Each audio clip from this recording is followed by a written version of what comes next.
Glória a Deus. Cumprimento os irmãos com a paz do Senhor, amém? Amém. Cumprimento a igreja com a paz do Senhor, amém? Amém. Quantos irmãos nessa noite têm ao menos um motivo para glorificar a Deus? Vou te dar um motivo: estamos vivos e preservados por Deus. O mundo está em crise, mas nós estamos em Cristo. O mundo chora, mas a igreja tem motivos para estar alegre. Ela tem um Deus que é forte e que é presente e que está na casa nesta noite. Convido você a adorá-lo. Bendito é o nome do Senhor. Abra comigo tua Bíblia. Evangelho de Jesus, segundo o evangelista Mateus, no capítulo de número 4. Enquanto você abre a sua Bíblia, eu quero aqui louvar a Deus pela vida de todos os irmãos aqui presentes, em especial pela vida do pastor Edson desta casa. Deus abençoe, pastor, feliz em estar aqui nesta noite. Nosso irmão que fez o convite, Deus abençoe, em nome de Cristo Jesus. Todos os obreiros que estão aqui no altar, os irmãos também em portaria, todos os irmãos, estou feliz por ver todos os irmãos aqui nesta noite. Deus está presente, irmãos. Sinta-se livre para adorá-lo nesta noite. Está um pouco frio, mas o nosso Deus é fogo consumidor e Ele pode aquecer aí o seu coração nesta noite. Mateus capítulo 4, e eu vou ler a partir do versículo 1. Os irmãos encontraram, amém? Amém. Está escrito: então foi conduzido Jesus pelo Espírito ao deserto para ser tentado pelo diabo, e tendo jejuado 40 dias e 40 noites, depois teve fome. E chegando-se a ele o tentador disse: se tu és o Filho de Deus, manda que estas pedras se tornem em pães. Ele, porém, respondendo, disse: está escrito, nem só de pão viverá o homem, mas de toda a palavra que sai da boca de Deus. Então o diabo o levou à cidade santa e colocou sobre o pináculo do templo, e disse-lhe: se tu és o Filho de Deus, lança-te daqui abaixo, porque está escrito, aos seus anjos dará ordens a teu respeito, e tomar-te-ão nas mãos, para que nunca tropeces em alguma pedra. Disse-lhe Jesus: também está escrito, não tentarás o Senhor teu Deus. Novamente o transportou o diabo a um monte muito alto, e mostrou-lhe todos os reinos do mundo e a glória deles. E disse-lhe: tudo isto te darei, se prostrado me adorares. Então disse-lhe Jesus: vai-te, Satanás, porque está escrito, ao Senhor teu Deus adorarás e só a ele servirás. Então o diabo o deixou, e eis que chegaram os anjos e o serviram. A igreja que é santa diz amém? Amém. Tome teu assento, glorificando a Jesus. Meus queridos, quando nós abrimos a Bíblia Sagrada, nos evangelhos, em especial, no início deles, nós encontramos o relato histórico, verídico, real, desta passagem de Jesus pelo deserto da Judeia. O evangelista Mateus narra para nós essa história com clareza, não tão claramente quanto o evangelista Lucas. Marcos é o que menos expõe essa história, mas todos os três evangelistas fazem menção da passagem de Jesus pelo deserto da Judeia, mostrando a nós que não por uma testemunha, mas por mais de uma testemunha, essa história ela é real. E por ser uma história real, e foi inspirada por Deus no coração dos evangelistas para a registrarem, nós podemos exaurir, tirar dela algumas lições para a nossa vida. Quando nós lemos o capítulo 4 do Evangelho segundo o escritor Mateus, nós percebemos que há um destaque para a localização, para a geografia onde acontece a tentação. E o texto que nós acabamos de ler diz que Jesus estava no deserto, especificamente o deserto da Judeia. É interessante como Deus usa o ambiente do deserto para preparar alguém para uma grande obra. O ambiente do deserto foi usado nesta ocasião para preparar a Jesus para o seu grande ministério. E quando eu falo de ministério num culto de jovens, de juventude, eu falo de algo propício, pois Deus preparou para cada um de nós uma grande obra, e sendo jovem devemos nos lembrar do nosso Criador, porque Salomão escreveu: lembra-te do teu Criador nos dias da tua mocidade, antes que os maus dias venham e você possa dizer: não tenho nesses dias contentamento. Enquanto temos força, enquanto temos fôlego, devemos atentar, se inclinar para aquilo que Deus tem para a nossa vida, para aquilo que Deus projetou para a nossa história.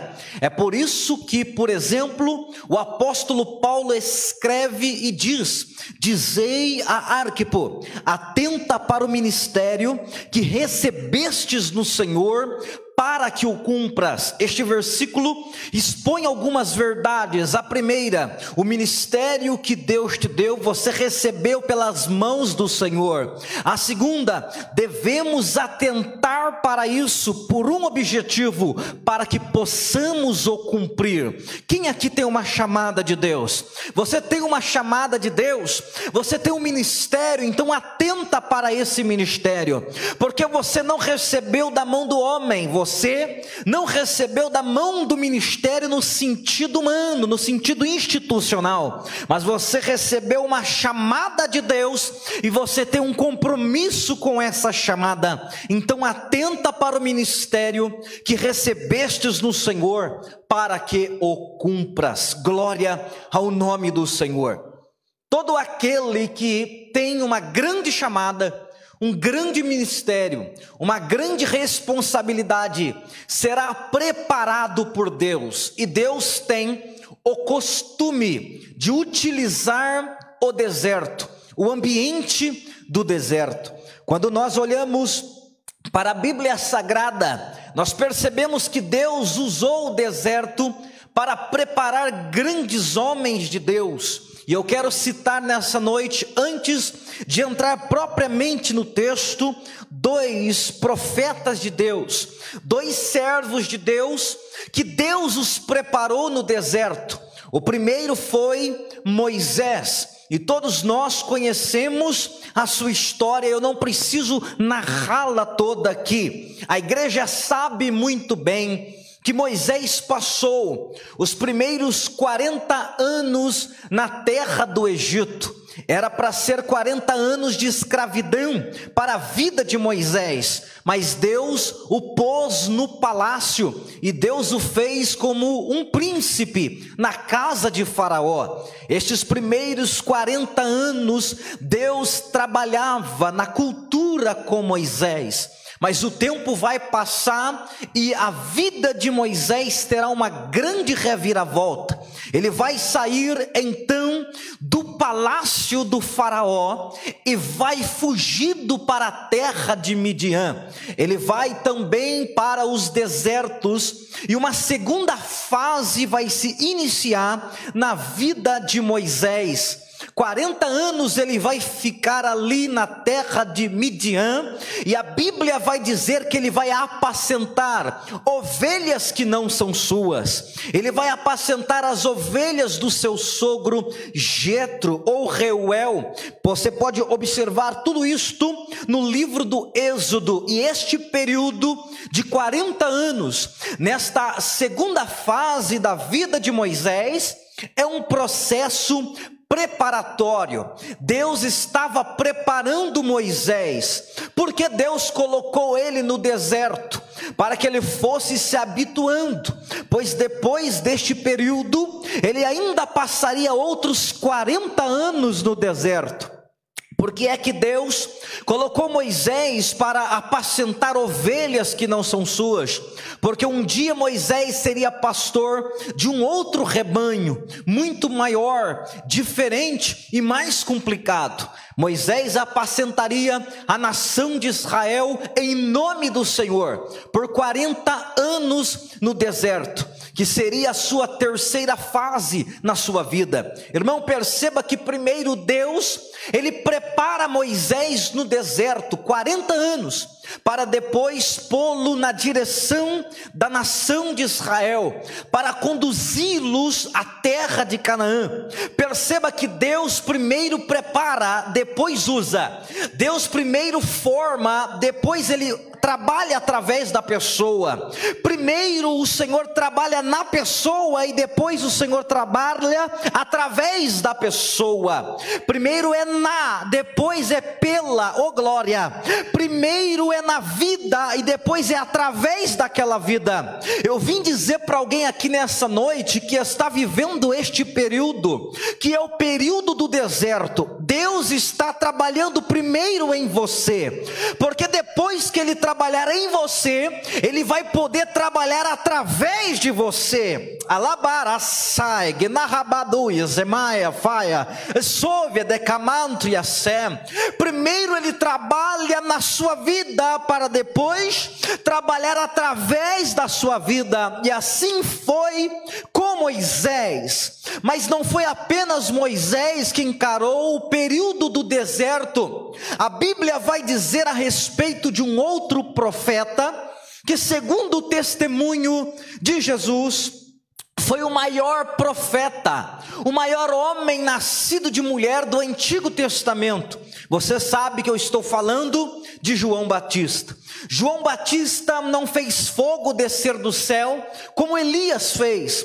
João Batista não tocou com seu cajado no mar e abriu as águas como Moisés, nem como Josué abriu o rio Jordão. Mas disse Jesus, que é fiel e verdadeiro, que João foi o maior profeta. Por qual motivo? Ele recebeu a graça de Deus de ser o precursor do Messias, de ser aquele que prepararia o cenário e o ambiente para que o Filho de Deus pudesse se manifestar. O ministério de João Batista foi um ministério glorioso, foi um ministério poderoso, mas antes que o seu ministério viesse ao conhecimento de Israel, Deus precisou prepará-lo no deserto. E o período do deserto para João Batista foi um período também extenso, de aproximadamente 30 anos. Jesus e João têm 6 meses de diferença na sua idade. Quando Jesus está por se manifestar, fazia pouquíssimo tempo que João estava famoso na terra. Fazia pouco tempo que João era destaque naquela terra. Os dois iniciam o seu ministério praticamente no mesmo tempo. Então eu tenho Jesus com quase 30 anos ali sendo batizado, mas eu também tenho um João que aguardou todos esses 30 anos para se revelar ao povo, para se revelar a Israel. A Bíblia vai nos dizer que João, ele cresce no deserto.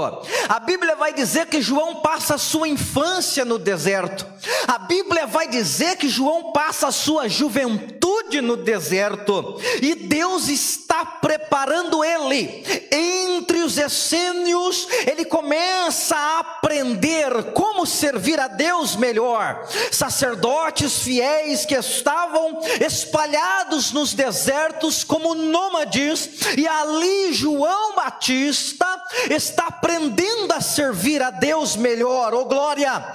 30 anos vão se passar, 30 30 anos de preparação, 30 anos debaixo do sol escaldante do deserto da Judéia. São 30 anos de dificuldades, porque deserto fala de dificuldade, porque deserto fala de provação, porque deserto fala de terra do aperto, porque deserto fala de aflição, e é o lugar que Deus escolheu para moldar os seus profetas. Oh glória! 30 anos vão se passar até que entramos no capítulo 3 de Mateus, e está escrito: naqueles dias apareceu João Batista pregando no deserto da Judéia. O destaque que eu faço é para a palavra apareceu. A palavra apareceu dentro desse texto significa destacou-se, significa revelou-se. No meio de um deserto, surgiu do nada, como que num passe de mágica, lá está João pregando. Mas tudo isso depois de 30 anos de preparação. Jesus disse: é o maior homem nascido de mulher. Mas só disse Jesus depois dos 30 anos de preparação. Primeiro Deus prepara e depois Deus usa. Primeiro Deus forma e forja para depois ser usado. Primeiro o vaso passa no processo e depois o vaso está pronto para ser usado. Oh glória! Deus estava preparando João no deserto.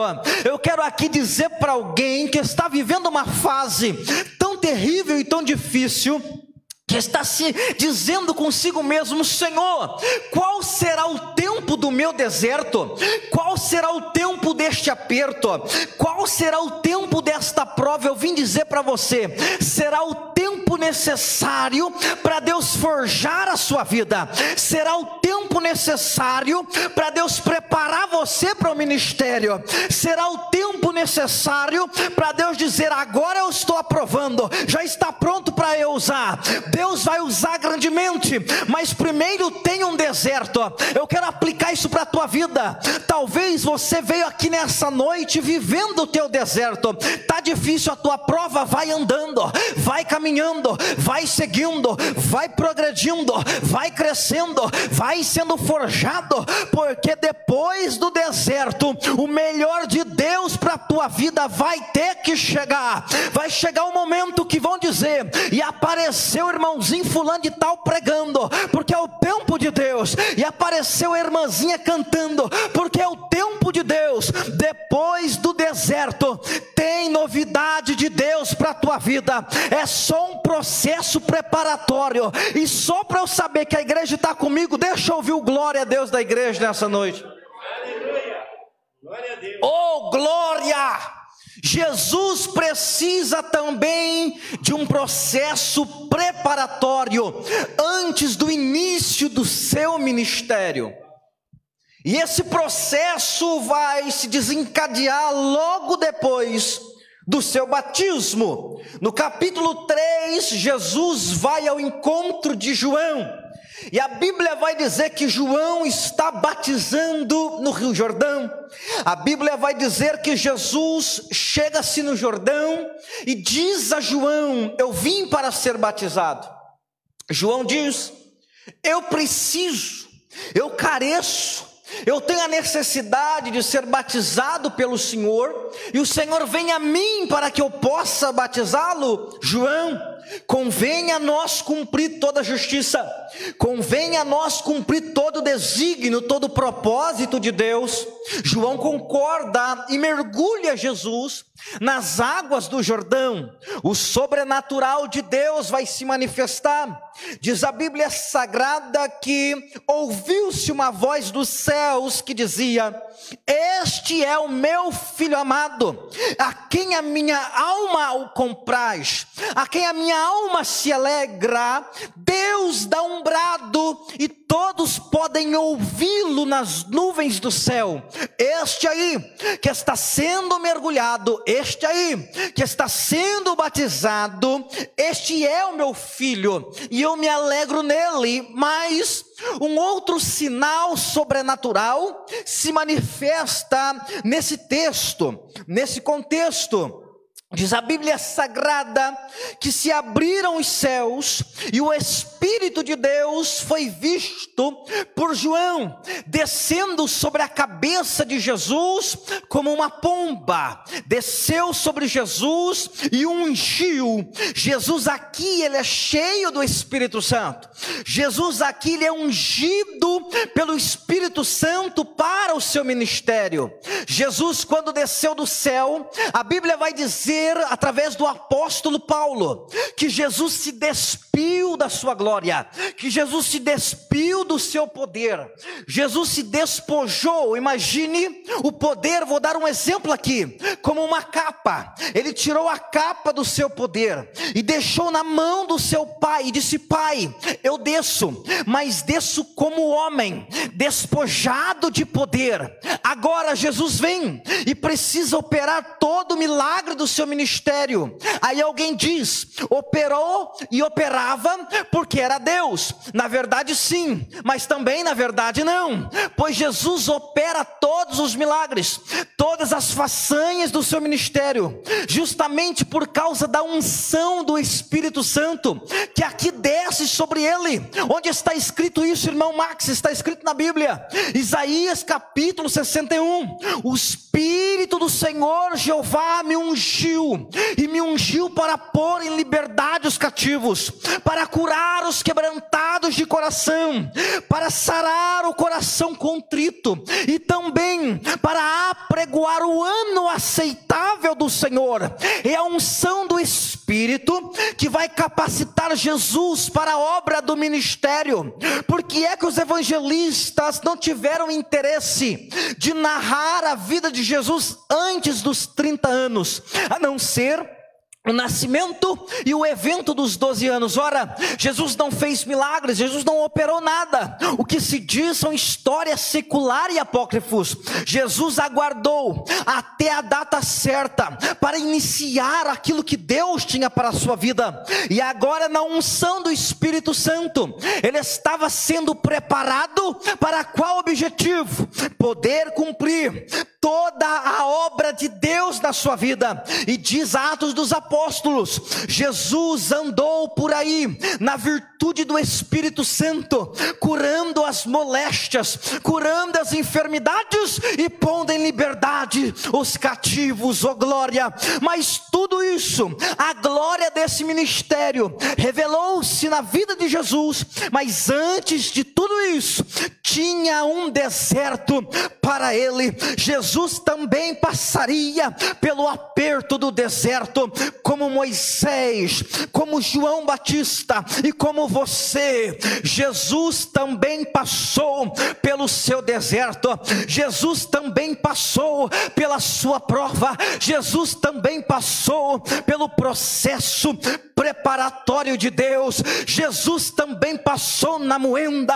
Você não está sendo provado sozinho, o teu mestre também passou o processo, e detalhe, venceu, e você também vai vencer. Se Jesus venceu, a igreja também vence. Se Jesus passou, a igreja também passa. Se Jesus alcançou vitória, a igreja vai alcançar vitória. Ah, irmão, mas o meu processo está acontecendo no meio de uma pandemia, e daí? Jesus é poderoso para te dar vitória nessa noite.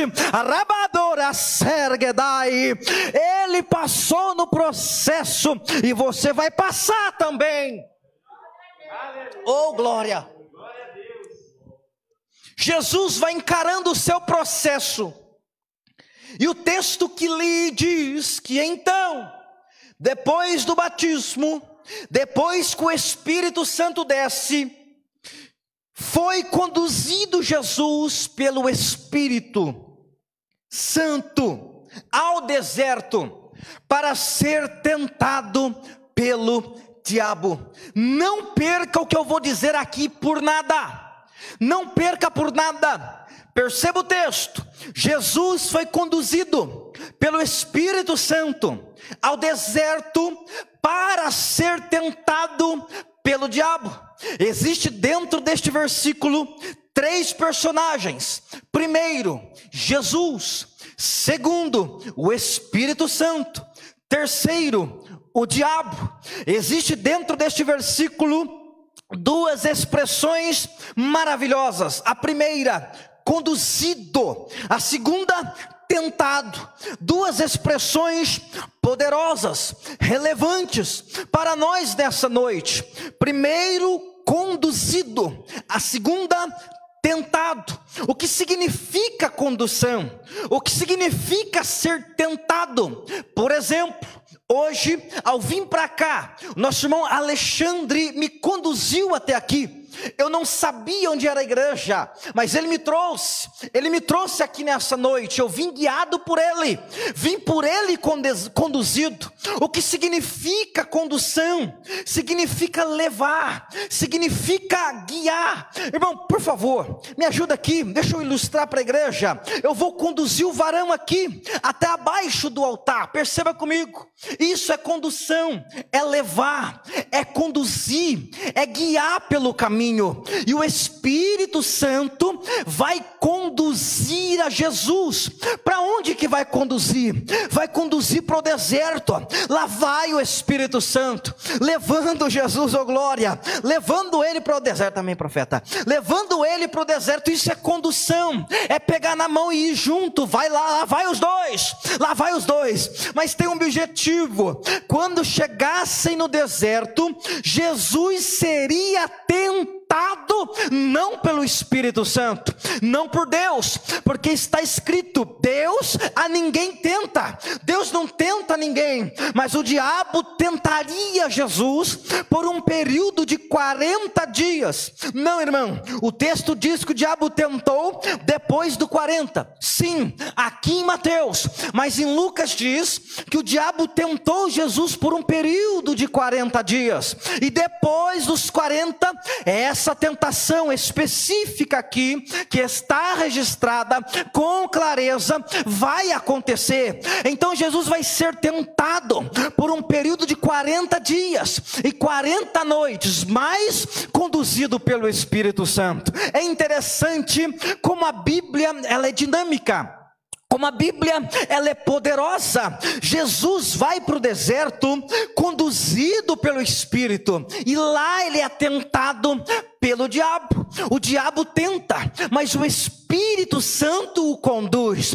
Jesus é até tentado pelo diabo, mas conduzido apenas pelo Espírito Santo. Jesus é conduzido pelo Espírito e tentado pelo diabo. Aqui a Bíblia nos ensina algo forte, porque é possível ser tentado pelo diabo e ainda assim ser conduzido pelo Espírito. Oh glória! É possível ser tentado pelo diabo e ainda assim ser conduzido pela mão do Espírito Santo. Eu vim dizer à igreja nessa noite que o diabo tenta você, o diabo tenta te derrubar, o diabo tenta te seduzir através do pecado, através do mundo, mas a condução da tua vida não está na mão da serpente, não está na mão do diabo. A condução da tua vida está na mão de Deus. Eu vim dizer para a igreja da Vila Municipal nessa noite que podemos ser tentados pela carne, tentado pelo diabo, mas a condução da nossa vida, a condução da nossa história está na palma da mão do Senhor, está na palma da mão do Espírito Santo. Deixa o mundo tentar, deixa a carne tentar você. A sua vida será guiada pelo Espírito Santo de Deus. A carne tenta te derrubar, tenta te seduzir, tenta me seduzir, mas nós seremos guiados pelo Espírito Santo, nós seremos guiados pela poderosa mão de Deus. Não somos guiados pela carne, não somos guiados pelo mundo, não somos guiados pelo inferno, não somos guiados pela mídia social, não somos guiados pela conversa lá do trabalho, não somos guiados pelo conselho dos ímpios, somos guiados pelo Espírito Santo. E é assim que a igreja vence, guiada pelo Espírito, e guiado pelo Espírito alcançaremos o céu. Só quem está entendendo a mensagem que eu estou pregando, por favor, dá um glória a Deus aí nessa noite. Eu vou correr aqui. Jesus está ali para ser tentado, no meio de um processo preparatório. Ele está sendo tentado. E aí que Satanás se apresenta, depois de um jejum de 40 dias e 40 noites. E o diabo vai dizer: se tu és o Filho de Deus, manda que estas pedras se tornem em pães. Dentro deste texto, o diabo vai dizer a Jesus, ao menos 2 vezes: se tu és o Filho de Deus. Qual é o propósito? Qual é a intenção? É colocar em dúvida a identidade de Jesus. Por que é que Jesus daria ouvidos ao diabo? Uma vez que lá no batismo, há poucos dias atrás, há um pouco mais de 40 dias, ele estava sendo batizado, e ele ouviu a voz do seu próprio pai dizendo: este é meu filho amado, este aí é o meu filho. A confissão do próprio Deus: ele é meu filho, tu és meu filho. Aí vem o diabo no deserto e quer fazer ele duvidar, quer fazer ele pensar: será que sou mesmo? Será que sou mesmo? Porque essa é a tática do diabo. Quando nós estamos no processo de Deus, o diabo vem para fazer você duvidar daquilo que Deus disse que você é. Se Deus disse que você é filho, então você é filho. Se Deus disse que você é servo, então você é servo. Se Deus disse que você tem chamada, então você tem chamada. Se Deus disse que te chamou para pregar, então você será um pregador. Se Deus disse, jovem, que Ele te chamou para cantar, para ser um levita do Senhor, então você fará isso. Não dê ouvidos às dúvidas de Satanás, mas abraça nessa noite aquilo que Deus falou de você, aquilo que Deus disse que você é, aquilo que Deus disse que faria na tua vida. Fica com a palavra de Deus e não com a dúvida da serpente nessa noite. Oh, glória, a igreja está comigo aqui, amém? Amém. O diabo lança a primeira tentação, e ele diz: se tu és o Filho de Deus, manda que estas pedras se transformem em pães. Jesus tem fome, e Satanás identificou a sua fome. Ele percebeu que ele tem fome. Aí Satanás dá uma sugestão, e ele diz: pega essas pedras e transforma em pães, aí você vai se alimentar. O diabo dá a sua oferta, e qual é a intenção? A intenção é fazê-lo utilizar de um poder recebido, que Jesus tem a ciência que ele recebeu, a benefício próprio. Jesus sabe que ele não foi ungido para transformar pedra em pães, mas ele foi ungido, como disse, para pôr em liberdade os cativos, para curar os oprimidos, sará-los e apregoar o ano aceitável do Senhor. Então a intenção do diabo na primeira tentação é fazê-lo com que ele utilize do seu poder para benefícios próprios, e Jesus não vai aceitar. O diabo diz: pega a pedra e transforma em pães. Pedra fala de algo duradouro, algo que muito tempo você vai passar onde tem uma pedra e você vai ver ela lá. Eu vou dar um exemplo. Eu sou lá de Cunha, lá daquela terra fria, uma hora dessa está nevando lá. muito frio, e toda vez que eu subo para a Cunha, eu passo pela serra, eu começo a observar aquelas pedras que existem ali. Quando eu era criança, eu passava e via elas ali. Agora eu passo e eu ainda continuo vendo elas ali.